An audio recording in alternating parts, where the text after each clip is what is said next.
Dun dun dun dun. Bum bum bum bum. Dum bum bum bum bum bum bum bum bum. Ba ba ba ba ba ba ba ba ba. PML podcast, week 1. What? The week that means probably the least, in my opinion. Probably the least, except for the ACT Bowl is important. But so tonight, like we said, we're having trouble getting guests onto the show. Tonight is a duo of me and Luke. We will be talking about this past week. I can't think of any interesting NFL news that has happened. Absolutely nothing happened of interest. Yeah, nothing pretty exciting. Hunter Henry got hurt. That's sad. Jonathan Abram. Besides, can't think of anything with the Raiders or any other former Raiders players that are any kind of trouble. I cannot think of a single former Steeler that has come into focus in the current news cycle. Well, Le'Veon Bell's doing pretty well. He had a good game. He was fine, and then the former Baltimore Ravens linebacker C.J. Mosley, also a former Bama player, Roll Tide, got injured, and Josh Allen did what Josh Allen does and became the rich man's Tim Tebow and won the game. But there's also that one the receiver the Patriots signed, whom I think Demaryius Thomas. Demaryius Thomas, yeah, he just got traded to the Jets too. Yes, he is now a Jet, Demaryius Thomas. I mean, they saw Philip Dorsett just running roughshod all over the Steelers' defense, and they realized they didn't really need to keep him. So they just traded him for, what, was it a 5th-round pick? I think it was a 7th in 2021. 7th. So Demaryius Thomas officially worse than Josh Dobbs. Because Josh Dobbs went for a 5th in 2020, so yeah, but there we go. Yeah, but between Demaryius Thomas and Josh Dobbs, who could get a rocket on the moon? Well, probably neither. But we'll pretend like it's still Josh Dobbs. At this point, I think he's had too many concussions, just being in the NFL. Okay, so we're gonna Let's dive right into this past week's scoreboard, and starting off with the big performance of the week from Evan Brannon with 154, almost 155 points against Jared's impressive 98. I feel like if you score 100 points and you lose, I feel like that's where it's really bad luck. 98's kind of in that range, but geez, 154, no one's gonna beat that. I mean, not this week. NFL defenses were asleep. And so there were points to be had all up and down fantasy lineups. So I think 98 is still the 4th lowest score in the league, which you can't be mad about losing with that. Yeah. There was one defense that wasn't asleep, and it was the Bears, and they got 10 points for Evan. So that's just ridiculous. But, geez, he just had everyone show out. Mark Ingram, 22. Hopkins, 23. Deshaun, 27. His kicker got 14. Deshaun Jackson revenge game. That's true. Just for anyone who isn't aware, Deshaun Jackson always pissed all over the Eagles when he played them, so it's nice to have him on the side of the revenge game. Funniest matchup here is the kickers. Evan's kicker got outscored, and that seems to be the only place that he got outscored in by position. Actually, no. Oh, the flex. Jared's flex. Austin Eckler, with the 33-point game, outscored every single player on EV's roster, except nobody else on Jared's team is good. So, except for the kicker. The sad thing is Dak Prescott, Michael Gallup, and maybe Allen Robinson. Yeah, if those, there's no way Jared wins this game even with the perfect lineup, but, he still could have gotten 120, 115 points. You hate to see it. If only Jared had known to start Michael Gallup. Fair enough. Absolutely fair enough. In hindsight, what a terrible job, Jared. What an idiot. You always like looking at what could have been, frickin', I don't want to say Mecole Hardman, but whatever. All right.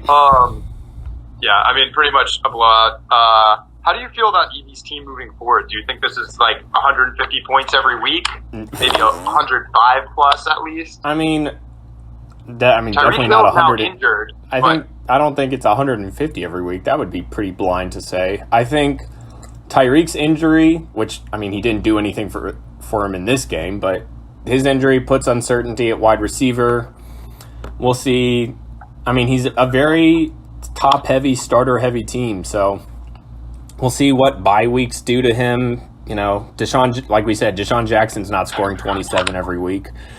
But it's nice seeing Le'Veon and Mark Ingram do really well.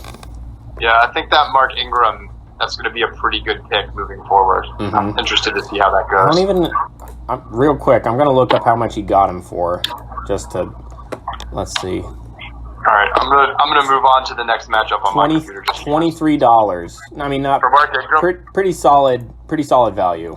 That's already kind of looking like a steal if that Ravens running game is legit, which I personally think it is. We all know about my affinity for Lamar Jackson, but that could be a real nice pick for him. All right, so moving on to my and Wick's matchup. This, I mean, I'm impressed. You scored 94. Honestly, you have a very interesting lineup, I guess. I mean, like Saquon and David Johnson and Odell, like very solid. Odell didn't have a good game, but Jameis, Emmanuel Sanders, Duke Johnson, the Browns D. That is a very, like, I don't want to say boom or bust, but sketchy is the word I would use. I wasn't done in by those players. No, you weren't. I was done in by Jameis Winston and really Zach Ertz.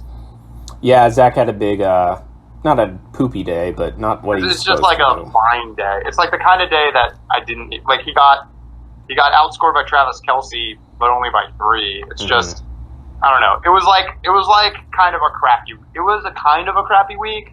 Like, my highest was David Johnson with 19.7, so that's just, like, that's not really a waste of a boom week by some guy, except for Harrison Butker with 17.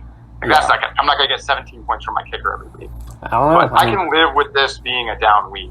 He might kick 8 extra points a game. That's true. And I switched out like a good 4 or 5 players. I don't know if you saw in the ad drops already. Just getting some of the dead weight off my roster. Dante Pettis, who I thought was going to be a great buy at $2, played 2 snaps this week. So I paid for about $1 a snap to have him on my bench. Yeah. Available for pickup now if you want to comb the waiver wire still. Kind of related, but Wick had the Cowboys D, and you had Saquon against him, and they must have just given up a fuckload of yards. If they gave up 17 points, had 2 takeaways, I'm pretty sure, and they only got 1 fantasy point. That sounds like Saquon was doing work, and then they weren't letting Saquon score. Like, yeah, I don't think he scored.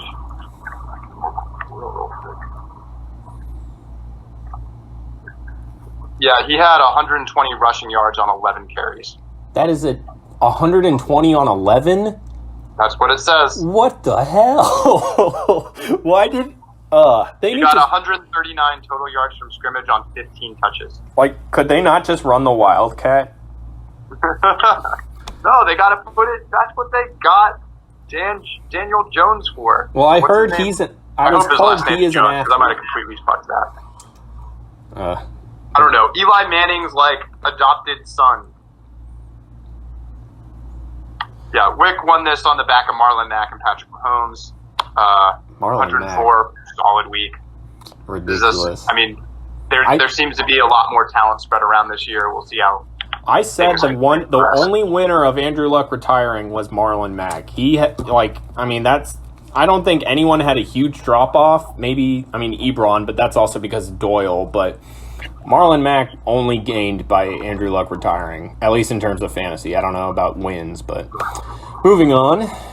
Let's just move on from this matchup. Tilka and Krebs.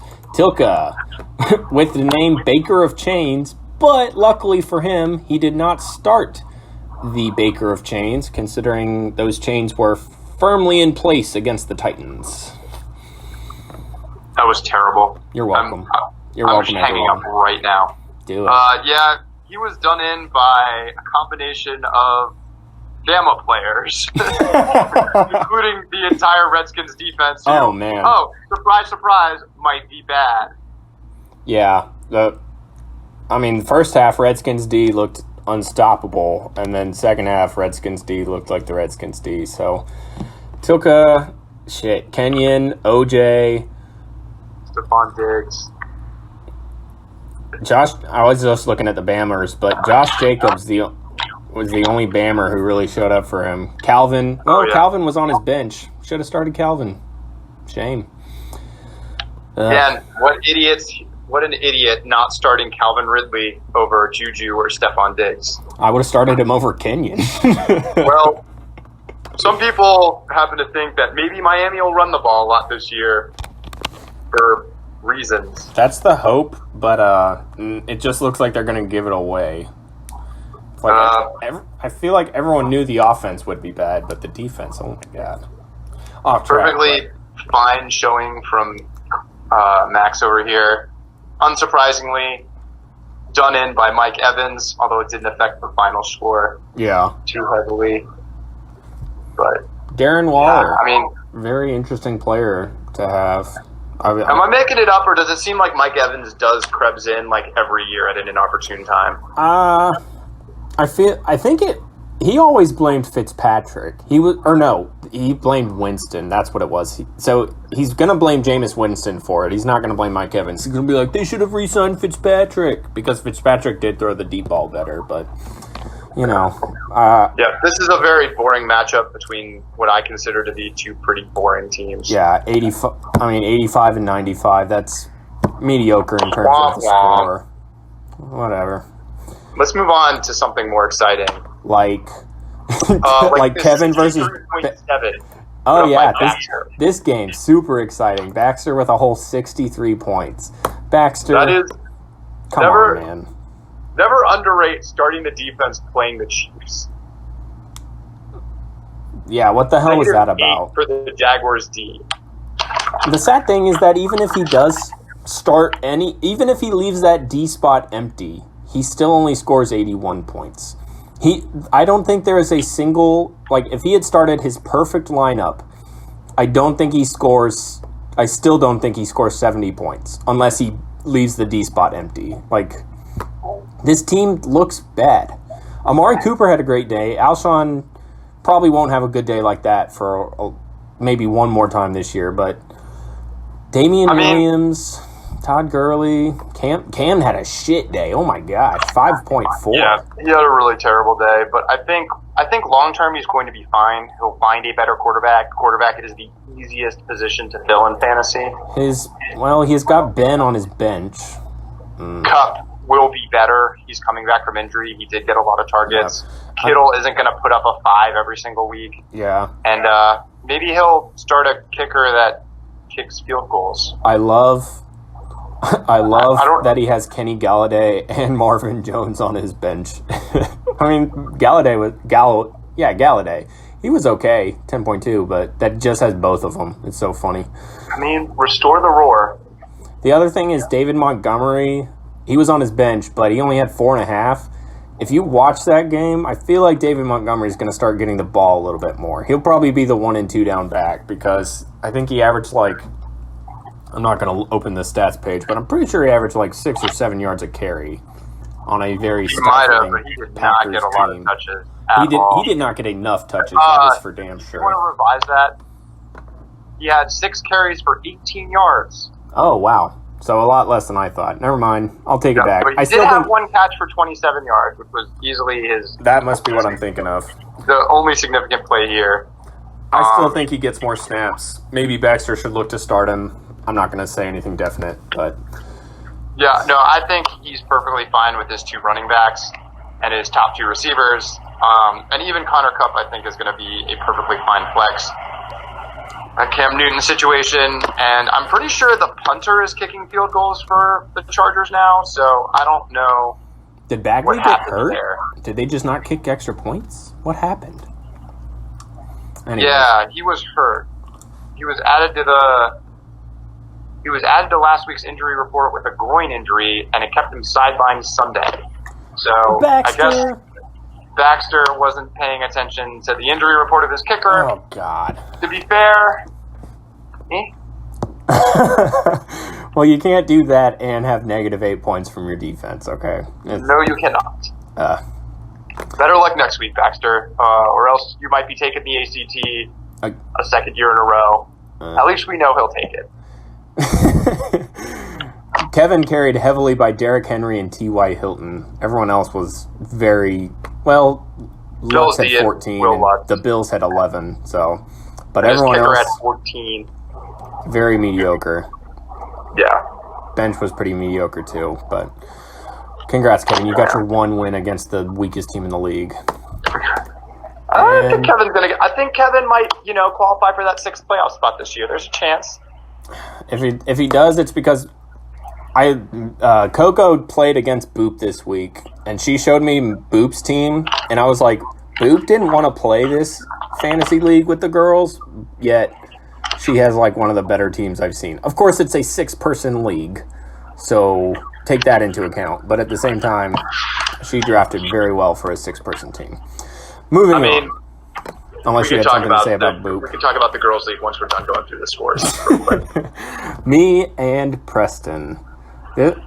This one, I wasn't too worried about, but Tyrell Williams gave me a little bit of a scare. But we both had this is another one of those where it's like, Preston scored 102 and lost. Like, bad luck. That always sucks. Yeah. I think he might be third. No, he's not third, but he's probably like he's fifth. Yeah, well. No one who lost really should have won this week. I mean, like, yeah, getting the 5th highest score isn't something, and you lose, like, that just happens. That's just one of those things. It's going to even out. Yeah, that's just one of those things where it's like, all you did was throw me deeper on the waiver wire. Yeah. Yeah, I actually, when I came into the Monday night games, and I had 2 players left, I was kind of like, maybe I should just, like, bench them and get the highest possible waiver position. But I was already too far past Baxter's score that I was like, you know what? I might as well just shoot for the win. And I got within 10. So hopefully that karma comes back to me somehow, and I benefit from the football gods moving forward. Preston has a very weird paired team. He has Devontae and Julio. He has Evan Ingram and Sterling Shepard, both on the Giants. I mean, if you just load up on the Falcons and Giants, you'll just never be disappointed. That's something I've never heard. I mean, he could have started Sammy Watkins. Who would have? I mean, everyone saw that coming, right? 37 points from that guy. Well, with Tyreek Hill injured, Sammy Watkins is going to be a huge piece moving forward. Going He's forward, in good shape. Definitely. Preston has a really good team. He's going to be fine going forward. Yeah. Especially, he probably got Tom Brady on the cheap.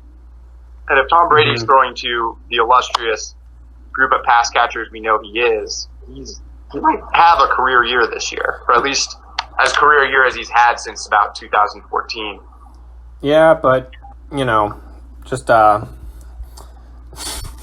got nothing. Well, yeah, I mean, he's got Kyler Murray on the bench in case Tom Brady's arm falls off week 5 or something. Oh, man. Maybe or a certain blonde mustached wide receiver, kicks him in the groin. Is his mustache blonde? Not anymore. Would he kick him in the groin or would he come on his back? Too soon. I hate myself for it already.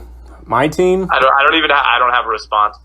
Yeah, I don't blame you. It was it's awful. Very standard revulsion noise. On that note, let's look at next week. Okay.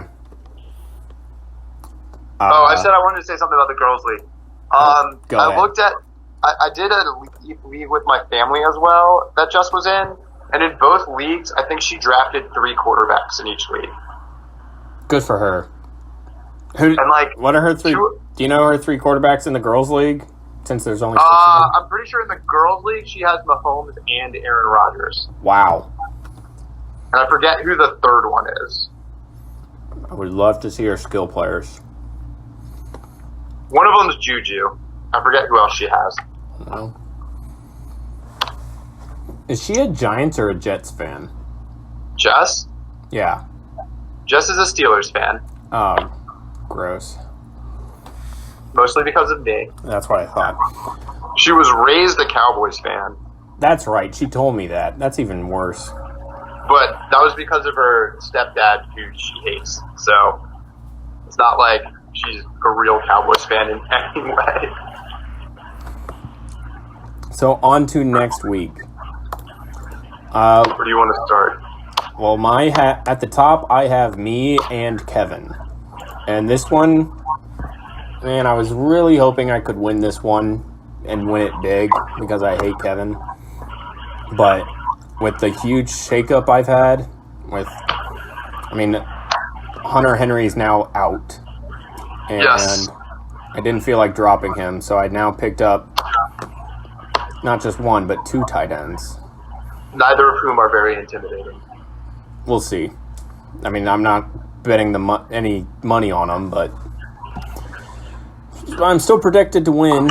But I also don't think Kevin has set a lineup, so we'll see if moving D.D. Westbrook or Tariq Cohen helps him. I mean, Probably are you not. really sure? I tried to trade you the tight end from Baltimore, Mark Andrews, right?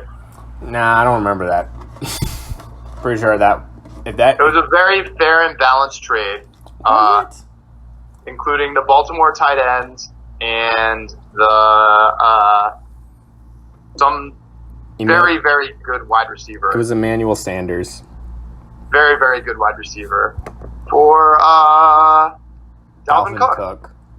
Seems like a very even trade. If Dalvin Cook gets hurt, you might even win that trade decisively. But here's the thing. Dalvin Cook isn't going to get hurt. Dalvin Cook is going to rush for 1,900 interesting yards. Prediction. And besides, Marquise Brown he is pretty much the next Emmanuel Sanders, right? So I still think I win. 12 snaps, so I still think I win, but I don't think it's have good running backs, mainly because you have Aaron Jones as a flex. I'm here to tell everyone, Aaron Jones, not good. Not actually a good running back. Please stop pretending like Aaron Jones is a good running back. Wow, harsh. I do think he's going to have a poopy day because he plays Minnesota. But Dalvin also plays Green Bay. And it'll be his second consecutive poopy day this season to fall on a long line of poopy days that he's had forever. Harsh. Did you have Aaron Jones last year? No, because he's not good. And Max insists that he is for some reason. I can't wait for a 9 GroupMe post thread as soon as he's done listening to this about how Aaron Jones is actually good and averaged 9 points a game last year through 5 games at the end of the season or something. Yeah, when he argues about the Titans. Man. Oh yeah, we're disrespecting the Titans right now. We're not talking about them. They suck. The only reason they won is because Baker Mayfield is terrible. So, more takes. This feeds into the next matchup that I'm looking at, which is Wick and Jared. I'd actually put in a waiver claim for Hawkinson. I guess I don't think I would have gotten it, but man, if I'd gotten him, that would have solved a couple of problems for me, but oh well. So, Wick's projected to win. Did Hawkinson light it up with Detroit this past week? Yeah, he had I think he actually missed that. He might have had a touchdown, but he definitely had at least 100-something yards. He was pretty solid. Yeah, this is exactly why I didn't want to spend $27 on Zach Ertz, because there's about 4 tight ends available this week that would be decent starters right now.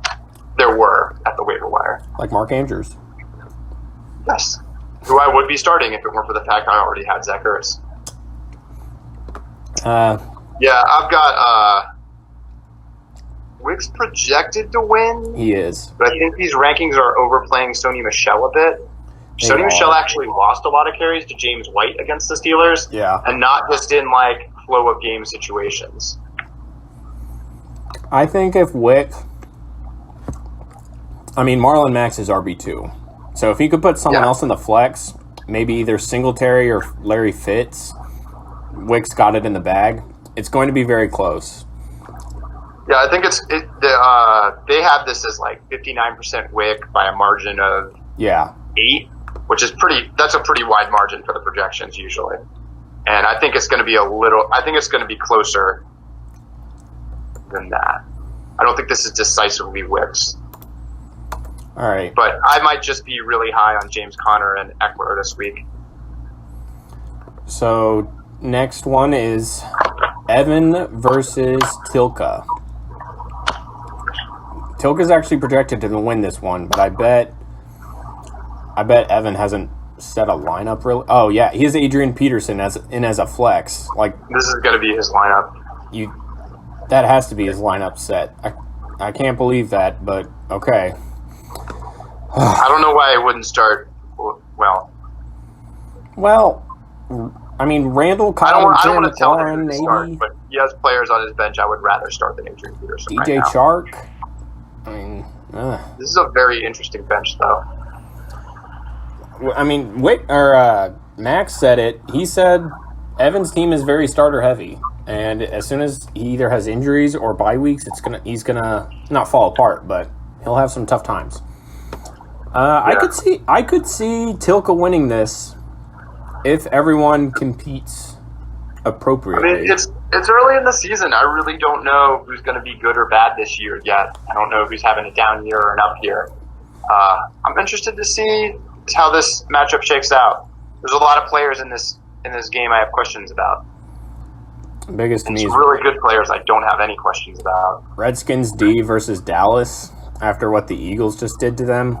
I think Dallas might score 40. I hope that's not Tilka's final starter. He has time to get another defense. But Tilka's always been devoted to his lineup of Bama players. So, is there a team that's like purely Notre Dame defense? I mean, if they were, they would suck. But maybe Tilka will no, them. Because Notre Dame doesn't have good players. That's true. Stephon Tuitt, but Chargers D. Whatever. All right. Next game. Next? You and Baxter.